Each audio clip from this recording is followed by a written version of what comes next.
నమస్తే ఓం గం గణపతయే నమః స్వర్ణలక్ష్మి నమస్తే అస్తు పరబ్రహ్మ స్వరూపిణి రాజ్యం దేహి ధనం దేహి సర్వకామాంచ దేహి మే. స్వర్ణలక్ష్మి అమ్మవారు ప్రతి ఒక్కళ్ళకి చక్కగా బ్రహ్మ జ్ఞానాన్ని ఇవ్వాలని, తద్వారా ప్రతి ఒక్కళ్ళు చక్కగా నవ్వుతూ హ్యాపీగా ప్రతి దాన్ని ఎంజాయ్ చేసే విధంగా ఉండాలని చెప్పేసి మనం అమ్మవారిని కోరుకుందాం. అంతేకాకుండా ప్రతి ఒక్కళ్ళకి చక్కగా రాజ్యం దేహి నాయకత్వ లక్షణాలని, ఒక అధికారాన్ని, పవర్‌ని, అథారిటీని అమ్మవారు ఇవ్వాలని, అలానే ధనం దేహి ప్రతి ఒక్కళ్ళకి విపరీతమైన ధనం ఇవ్వాలని, ఎక్కడుంటే అక్కడ ధనం ఉండాలని, ఆఫీసుల్లోనూ, బ్యాంకుల్లోనూ, ఇళ్లల్లోనూ ధనం శుభ్రంగా నింపుకొని ఉండాలని చెప్పేసి, అంతేకాకుండా సర్వకామార్థ సిద్ధి అనుకున్న పనులన్నీ అనుకున్న విధంగా అమ్మవారు ఇమ్మీడియట్‌గా నెరవేర్చే విధంగా మన అందరిని ఆశీర్వదించాలని, అందరూ చక్కగా ఉండాలని చెప్పేసి అమ్మవారికి నమస్కారం చేసుకుంటూ, దానికి ముందుగా గణపతిని మనకి జనాకర్షణ, ధనాకర్షణ శక్తిని ప్రతి ఒక్కళ్ళకి ఇవ్వాలని చెప్పేసి మనం కోరుకుందాం. ఈరోజు టాపిక్ మనం చూసుకుంటే గురువు మారుతూ ఉన్నారు. ఎప్పుడు మారుతూ ఉన్నారు? జూన్ 2వ తారీఖున గురువు మారుతూ ఉన్నారు. అయితే ఏంటి? నాకు లాభం ఏంటి? గురువు మారితే ఏంటి? దానివల్ల నేను నాకు అసలు ఏంటి అని మనం ప్రతి ఒక్కళ్ళు ఆలోచించుకుంటూ ఉంటాం. గురువు వచ్చేటప్పటికి 5 రకాల, 6 రకాల ముఖ్యమైన పనులు చేస్తూ ఉంటారు. గురువు చాలా రకాల పనులు చేస్తుంటారు. ముఖ్యమైనవి మన ఇండివిడ్యువల్ లైఫ్‌లో మనకు ప్రభావం చూపించేది ఫస్ట్ వచ్చేటప్పటికి ధనం. ధన సంపాదనలో ఐశ్వర్యం కావాలంటే గురువు యొక్క అనుగ్రహం మనకుండాలి. రెండోది సంతానం. పిల్లలు చక్కగా ఉండాలి, వాళ్ళు చదువుకోవాలంటే గురువు యొక్క అనుగ్రహం మనకుండాలి. తర్వాత మనకి జ్ఞానం, అద్భుతమైన జ్ఞానం మనకు ఉండాలి. ఓకే. మనం చేసేది మంచినా, చెడునా దాని గురించి లోతైన అవగాహన ఉండాలి. మనం చదువుకున్న జ్ఞానం మనకు ఉపయోగపడాలంటే గురువు యొక్క కృప మనకుండాలి. అంతేకాకుండా ధర్మచింతన, మనం ఫాలో అయ్యేది కరెక్ట్ మార్గంలో ఉన్నామా? లేదంటే సన్మార్గంలో ఉన్నామా? లేదంటే తెలవకుండా వేరే మార్గంలో ఉన్నామా? రాంగ్ గైడెన్స్‌లో ఉన్నామా? రాంగ్ ఇన్‌ఫ్లూయెన్స్‌తో ఉన్నామా? ఇలాంటి యొక్క అన్ని విషయాలు మనకి గురువు ద్వారానే తెలుస్తుంది. ధర్మచింతన అంటారు. అంతేకాకుండా దైవభక్తి, టీచింగ్ ఇలా రకరకాల విషయాల్లో బంగారం, జ్యువెలరీ మనకెలా ఉంటుంది? ఏంటి? ఇలా ముఖ్యమైన యొక్క అంశాలు ప్రతి ఒక్కళ్ళ జీవితంలో గురువు మారటం ద్వారా మనకు ప్రభావితం చేయబోతూ ఉంటుంది. ఇది అయితే ఈ గురువు మార్పులో ఇంకా 2, 3 ముఖ్యమైన ఇంపార్టెంట్ పాయింట్లు తెలుసుకోవాలి. ఫస్ట్ గురువు మిథున రాశిలో నుంచి కర్కాటక రాశిలోకి మారుతూ ఉన్నారు. ప్రతి సంవత్సరం గురువు ఒక్క రాశిలో తిరుగుతూ ఉంటారు, సంచారం చేస్తూ ఉంటారు. మిథున రాశి సక్సెస్‌ఫుల్‌గా 1 ఇయర్ అంతా కంప్లీట్ చేసుకొని ఇప్పుడు వాళ్ళు కర్కాటక రాశిలోకి వెళ్తున్నారు. అయితే కర్కాటక రాశిలోకి 12 సంవత్సరాల తర్వాత వచ్చి ఉన్నారు కాబట్టి ఈ యొక్క కర్కాటక రాశిలో గురు సంచారం చాలా ముఖ్యమైనది. ఎందుకంటే కర్కాటక రాశిలో గురువు ఉచ్చ స్థానంలో ఉన్నారు.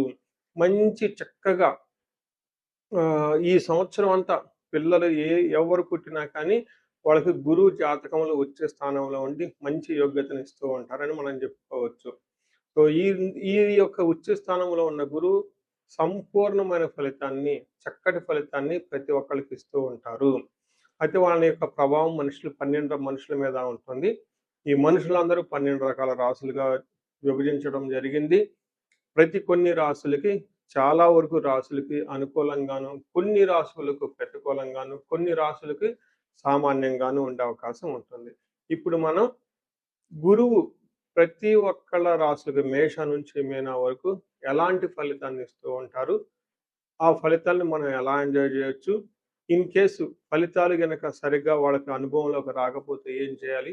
అలానే కొన్ని రాసులకి ఖచ్చితంగా ప్రతికూలమైన పరిస్థితులున్నాయి. ఎలాంటి ప్రతికూలమైన పరిస్థితులున్నాయి? వాటిని తప్పించుకోవడానికి మనం ఎలాంటి పరిహారాలు చేసుకోవాలి అనేది కూడాను 12 రాసుల వైస్‌గా ఆ రాశికి ఎలాంటి ప్రభావం ఉంటుంది? దానికి మనం ఎలాంటి పరిహారాలు చేస్తే చక్కగా ఉంటామో కూడా మనం ఈ వీడియోలో మనం చక్కగా తెలుసుకుందాం. ముందుగా మనం ముఖ్యమైనది మేషరాశి చూద్దాం. ఈ మేషరాశి వాళ్ళకి ఒకటి ఇంట్రెస్టింగ్ అయిన ఫినామినా ఉందండి జ్యోతిష శాస్త్రం ప్రకారం.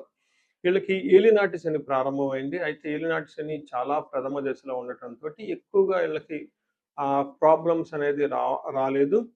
అయితే గురువు వీళ్ళకి 3వ స్థానంలో నుంచి 4వ స్థానంలో మారటం ఉండటంతోటి వీళ్ళకి మిక్స్డ్ అయిన రిజల్ట్ ఉంటుంది. అంటే గురువు వీళ్ళకి ఇబ్బంది పెడతారని చెప్పలేం. అలానే చక్కగా సపోర్ట్ ఇస్తారని కూడా మనం చెప్పలేం. మనకి ముందుగా మహర్షులు ఏం చెప్తారో చూద్దాం. దాన్ని బట్టి మన రియల్ లైఫ్‌లో ఎలా ఉంటుందో కూడా మనం చూద్దాం.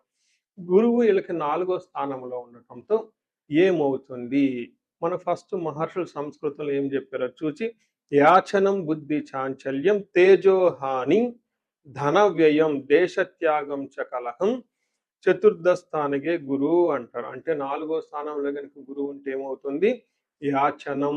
అప్పటిదాకా మీరు చక్కగా డిగ్నిటీగా ఉండి ఎవరిని ఏ ఒక్క విషయంలో కూడా ఎవరిని సపోర్ట్ అడగకుండా దర్జాగా డిగ్నిటీగా ఉన్న మీరు కొన్ని సందర్భాల్లో మీకు ధనం అవసరమయ్యి వేరే వాళ్ళని అడగవలసి వస్తుంటుంది.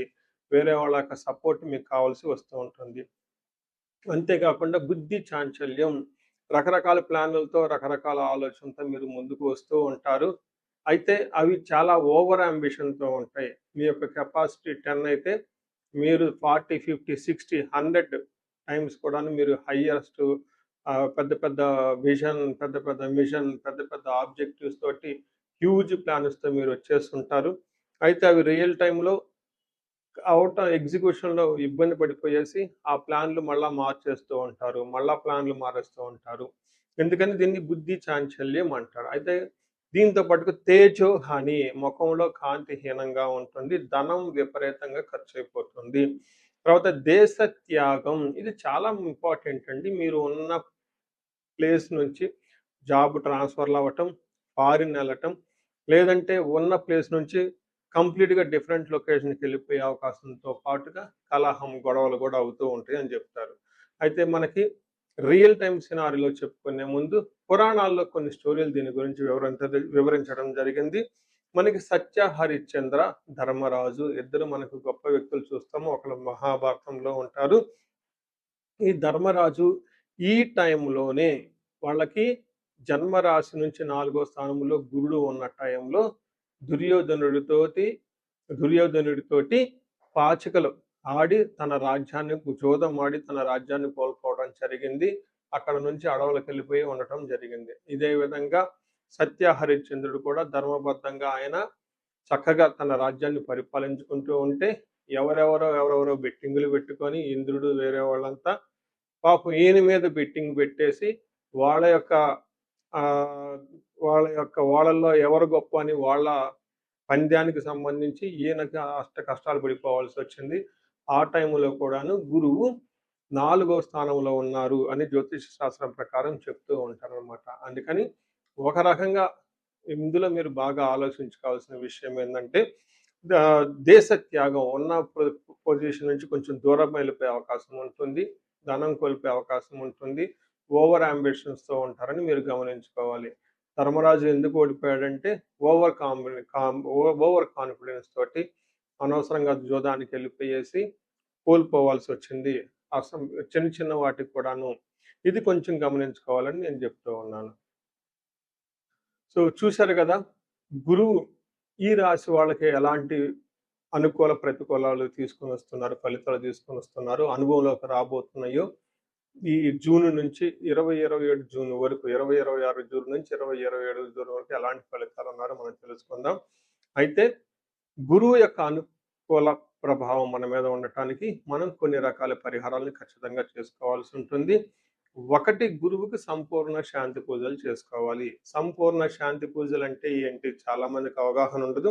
గురు గ్రహానికి మన శాస్త్రాల్లో, గ్రంథాల్లో ఏదైనా గనక ఒక గ్రహం మనకి సరిగా అనుకూలించకపోతే ఆ గుర ఆహ్, ఆ యొక్క గ్రహం యొక్క మనం ప్రతికూల పరిస్థితుల నుంచి అనుకూలంగా మార్చుకునే ప్రక్రియ ఉంటుంది. దీనికి పరిహారాలంటారు. మనకి శాస్త్రాల్లో ఏ విధంగా చెప్పారంటే, గురువుకి జప సంఖ్య 16,000 సార్లు చేయాల్సుంటుంది. అధిదేవత, ప్రత్యధి దేవత ఇంకొక 3,000, 2,000 సార్లు చేయాల్సుంటుంది. సుమారుగా గురుగ్రహానికి ఇటు అటుగా ఒక 20,000 సార్లు జపం చేయాల్సుంటుంది. అలానే గురుగ్రహానికి తర్పణం చేయాల్సుంటుంది. గురుగ్రహానికి దానం చేయవలసుంటుంది. గురుగ్రహానికి హోమం చేయవలసుంటుంది. ఇలా ఈ 4 రకాల ప్రక్రియలను ఎవరైతే చేస్తారో గురుగ్రహ సంపూర్ణ శాంతి పూజలు అంటారు.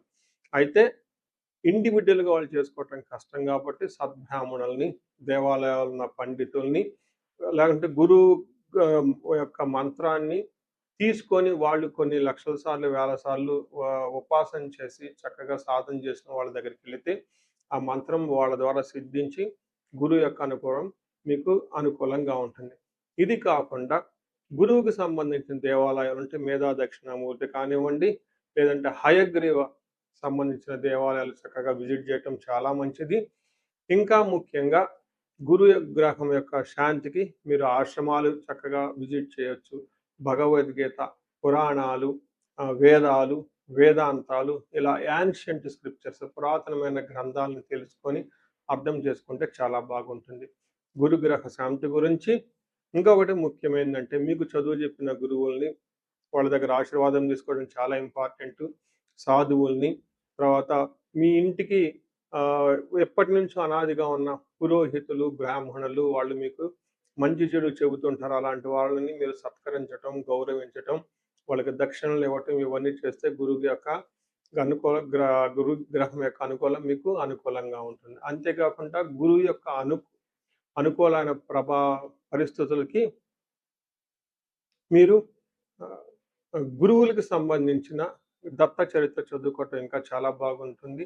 ఇంకా మీరు ఆశ్రమాలలో గనక కొన్ని రోజులు గనక టైం స్పెండ్ చేయగలిగితే అక్కడ యోగా చేయటం, మెడిటేషన్ చేయటం ఇవన్నీ చేస్తూ ఉంటే గురు గ్రహం యొక్క బలం పెరిగి ఇప్పటిదాకా మనం చెప్పుకున్న పరిస్థితుల్ని చక్కగా ఇంకా మంచి అద్భుతమైన రిజల్ట్ వచ్చే అవకాశం ఉంటుంది.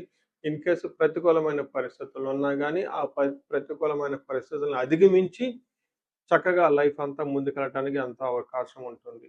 ఈ సంవత్సరం ఈ గురువు యొక్క కర్కాటక రాశిలో ఉన్నంత వరకు 12 రాశుల వారికి చక్కగా అష్టైశ్వర్యాలు కలగాలని, భోగభాగ్యాలు కలగాలని చెప్పేసి చక్కగా ఉండాలని చెప్పేసి నేను కోరుకుంటున్నాను. నమస్తే.